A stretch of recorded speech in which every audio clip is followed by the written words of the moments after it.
안녕하십니까. 저는 안병찬 회계사입니다. 이번에 여러분들께 꼭 필요하고 아주 중요한 내용을 담은 유튜브 시리즈를 준비했습니다. 이 시리즈에서는 한국과 미국에 걸쳐 있는 상속과 증여 문제를 사례별로 다뤄볼 예정인데요. 미국에 거주하는 한인들이나 또는 한국에 거주하지만 미국의 부모님 또는 형제자매가 있는 분들은 누구나 한 번쯤은 상속과 증여 과정을 겪을 수밖에 없습니다. 그런데 이 문제가 간단치 않습니다. 한국법과 미국법을 모두 고려해야 하기도 하고 상속인과 피상속인이 양국에 있다 보니까 복잡하게 얽히는 경우가 많기 때문입니다. 복잡하면 복잡한 대로 다 해결책이 있지 않겠습니까? 당연히 한국법과 미국법을 각각 따로따로 알아봐야 하는데요. 이번 한미 상속증여 완전 해결 시리즈를 통해서 전문가들과 함께 하나씩 자세히 이해하는 시간을 가져보도록 하겠습니다. 한국의 법무법인 바른의 조은규 변호사 함께 하셨습니다. 안녕하세요. 안녕하십니까. 오늘 바쁘신 가운데 시간 내주셔서 대단히 감사합니다. 아유, 아닙니다. 화면에서만 보던 이제 미국의 인플루언서 이렇게 실물로 보니까 너무 영광스럽습니다. 별 말씀을요. 네, 반갑습니다. 네, 감사합니다. 오늘 바른 법인을 방문해 보니까 아주 법인이 너무 정리가 잘 돼 있고 아주 멋지게 사옥을 만드셨는데 이 새 사옥으로 최근에 옮기셨다고 들었습니다. 네, 그렇습니다. 진심으로 축하드리고 네, 많은 감사합니다. 발전을 바라겠습니다. 감사합니다. 네. 제가 이제 오프닝 때 말씀드렸던 것처럼 한국과 미국의 가족이 흩어져 사는 경우에는 상속 문제가 좀 복잡해져요. 왜냐하면 어느 나라 시민인지 또 재산은 어느 국가에 있는지 이런 것 따라 어떻게 결정하는지 또 절차는 어떤지가 상당히 중요할 것 같은데요. 몇 가지 이와 관련돼서 질문드리도록 하겠습니다. 네. 미국 영주권자가 있는데 네. 이분의 이제 부모님은 이제 한국에 계실 경우에 양국에 걸쳐서 상속인과 피상속인이 있게 되지 않습니까? 네. 자, 이럴 경우에 상속 절차는 어느 나라 법에 따라 해야 되느냐라는 이슈가 생길 것 같아요. 네, 그렇죠. 이럴 때는 어떻게 결정하는지 간략하게 좀 설명 좀 부탁드립니다. 지금처럼 대한민국과 이제 미국 양국에 걸쳐가지고 이제 외국적 요소가 있는 상태에서 이제 법률 관계가 형성되면 이거는 어느 나라 법을 기준으로 할지를 판단해야 됩니다. 네. 이때 어느 나라 법이 기준이 되는지를 중국법이라고 하는데 대한민국에서는 상속에 관해서는 피상속인, 그러니까 돌아가신 분의 국적을 기준으로 이제 그분의 본국법을 기준으로 판단하게 됩니다. 그러면 그분이 예를 들어서 한국 국민이면 한국법. 그렇습니다. 만약에 미국 시민권자면 미국 법에 따라서 하게 되나요? 그렇습니다. 네. 그런데 시민권이나 국적은 그렇지만 재산의 소재가 네. 미국에도 있을 수 있고 한국에도 있을 수 있잖아요. 네, 그렇습니다. 그럴 경우에는 어떻게 영향을 주나요? 원칙적으로 피상속인의 국적을 기준으로 판단을 하지만 네. 이제 그렇게 판단을 해서 한국법이 기준이 되거나 미국법이 기준이 되는데 그 나라 법에 들어가 보면은 부동산과 동산을 구분해서 네. 부동산은 그 부동산이 소재한 지역의 법을 따른다고 정하는 경우가 많습니다. 그렇군요. 네. 네. 동산의 경우 예를 들어서 금융재산 같은 경우도 있을 네. 수 있고 네. 그럴 경우에는 그런 재산들은 어떻게 되나요? 그것도 역시 마찬가지로 소재한 곳에 따라가게 되나요? 아니죠. 그때는 원칙으로 돌아가서 네. 돌아가신 분의 국적에 따라서 판단을 하면 됩니다. 그렇군요. 네. 그러니까 지금 그런 경우가 상당히 많은 것 같아요. 한국에 부모님이 계시고 자녀들은 미국에 거주하는데 한국에 계신 부모님이 돌아가시게 되면 그 부모님이 가지고 계신 재산의 상속 절차를 네. 어느 나라 법에 따라서 해야 되느냐. 이 문제는 항상 궁금했던 사항들 중에 하나였는데 지금 말씀해 주신 것을 토대로 보면 돌아가신 분의 국적이 어딘지 그것이 우선 이제 첫 번째 점검해야 될 거고 네. 두 번째는 이제 부동산의 경우에는 그 부동산이 위치하고 있는 국가가 어디냐 거기에 따라서 법 적용이 다를 수 있다. 네, 이런 설명이 되겠네요. 네. 그런데 만약에 미국 영주권을 가지고 있던 자녀가 좀 전에 말씀드렸던 것처럼 부모님은 한국에 사시고 미국의 영주권 가지고 있는 자녀가 미국에서 시민권을 받았어요. 네. 그러면 이제 한국 국적을 포기하고 미국 시민이 되는 거 아닙니까? 네, 네. 이랬을 경우에는 그 절차에 어떤 영향을 주게 되나요? 어느 나라 법을 기준으로 할지는 돌아가신 분의 국적을 기준으로 하는 거기 때문에 네. 그 재산을 받을 상속인의 국적은 원칙적으로 관련이 없습니다. 아, 그렇군요. 네. 그러니까 부모님이 한국에 계신 분이라면은 네. 자녀분들이 미국 시민권자라 하더라도 한국법에 따라서 상속 절차를 진행하시면 됩니다. 아, 그렇군요. 그렇다면은 부모님이 네, 한국에서 거주하시다가 자녀들이 다 미국에 사니까 나도 이민을 가서 네. 미국 가서 미국 시민이 되셨어요. 그러면 이제 온 가족이 미국 시민이 되었지만 부모님이 기존에 가지고 있던 한국 재산은 그대로 한국에 소지하고 있단 말이에요. 그렇습니다. 자, 이렇다가 이제 미국에 계셨던 그 부모님이 돌아가셨어요.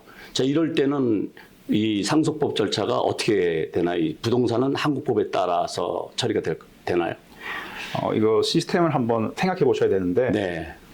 원칙대로 돌아가신 분의 국적을 따라서 판단을 하겠죠. 네. 그렇게 해서 지금은 돌아가신 분이 미국 국적자니까 네. 미국 국적에 따라서 먼저 판단을 합니다. 네. 그럼 미국 법에 따라서 판단을 해봤는데 미국 법에 뭐라고 돼 있냐면은 유언에 의한 상속 혹은 무유언 상속의 경우에 부동산에 관한 것이면은 그 부동산 소재지법을 따른다 이렇게 정하고 있습니다. 네. 그러니까 원칙으로 돌아가서 피상속인의 본국법에 따라서 미국 법을 봤더니 미국 법에서 부동산 소재지법을 따르라고 한 거죠. 아, 그렇게 되면은 한국법이 적용되겠죠. 네, 그렇군요. 그러니까 결과적으로 미국의 시민권을 가지고 계신 부친께서는 만약에 이제 돌아가시게 되면 부동산 같은 경우는 이제 한국에 있다면 한국법의 영향을 받을 수 있겠지만 네. 그 나머지 재산은 이제 미국 법에 따라서 그렇습니다. 정리가 되겠군요.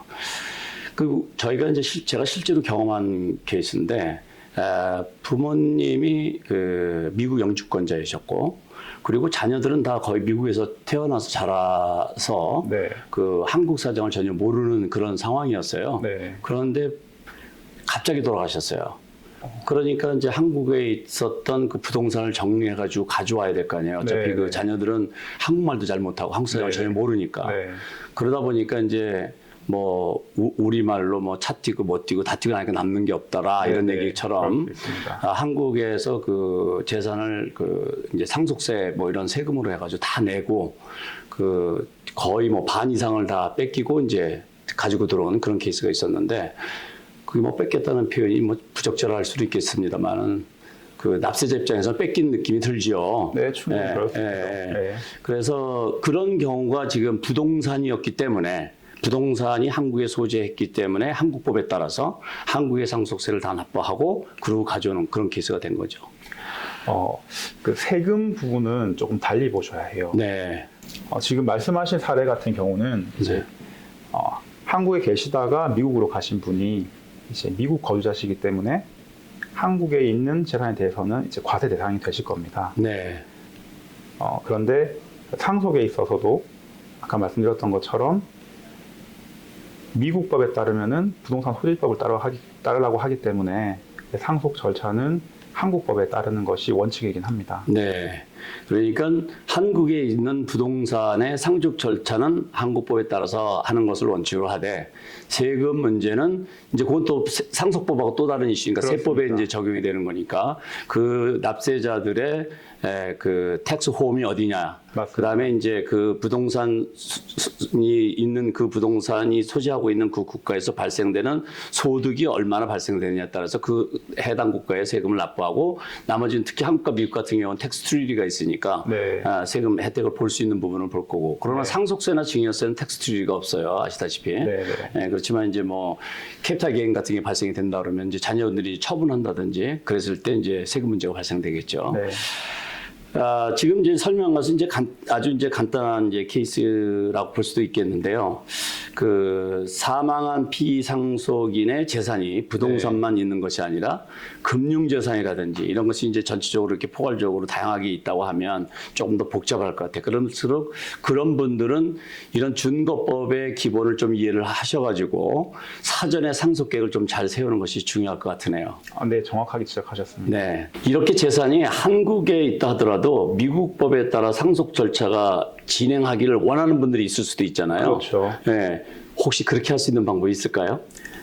영업 비밀이긴 합니다만 네. 저희 그 동포분들이 상속 절차를 좀 더 간소하게 할 수 있는 방법이 있습니다. 아, 그래요. 그러면 영업 비밀 대방출을 지금부터 좀 시작해 주시죠.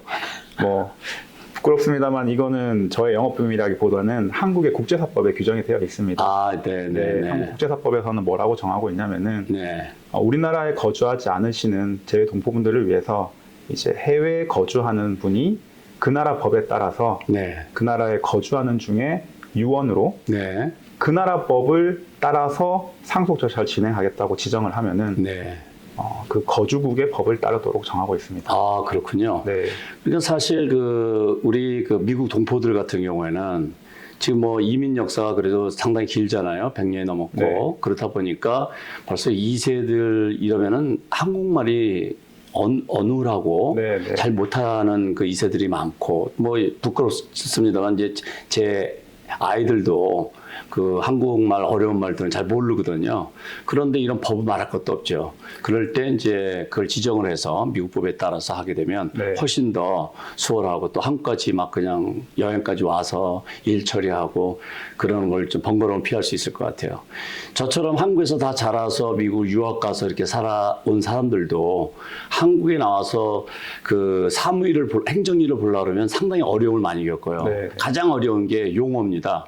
예를 들면 저희가 여기 한국에서 생활할 때는 주민등록 등본, 주민등록 초본 이런 말 많이 썼는데 네. 지금은 무슨 다른 말을 쓰더라고요. 제가 그 정확히 모르겠는데 가족관계증명서, 네, 가족관계증명서 이런 말들이 굉장히 생소해서 네. 들었다가도 잊어버리고 이런 불편을 겪는데 2세들은 말할 것도 없죠. 네. 정리를 지금 말씀해 주신 정리를 보면 피상속인, 즉 돌아가신 분이죠. 상속 재산을 물려주는 사망하신 분의 국적과 그리고 재산의 소재지, 그리고 또 이제 뭐 유언이 있다면 이제 유언이 있느냐 없느냐 이런 거에 따라서 상속 절차가 달라질 수 있다. 네, 이렇게 그렇습니다. 정리할 수 있겠네요. 네. 그렇지만 이제 재산의 구조가 좀 복잡하다든지 그러면 미리미리 좀 준비를 해서 특히 이거는 자녀가 얘기할 수가 없어요. 네. 연세 드신 부모님들께서 정신이 온전하시고 건강하실 때 이런 부분을 잘 전문가들하고 상의를 해서 준비하면 유사시의 일처리라든지 이런 것이 좀 훨씬 수월해지지 않을까 생각됩니다. 지금까지 그 상속인과 피상속인이 한국과 미국 또는 미국과 한국 양국에 걸쳐 있을 때 어느 국가의 법을 적용해야 하는가에 대한 기준을 이해해 보았는데요. 다음 영상에서는 유언에 따른 상속에 대해서 자세히 이해해 보도록 하겠습니다. 감사합니다.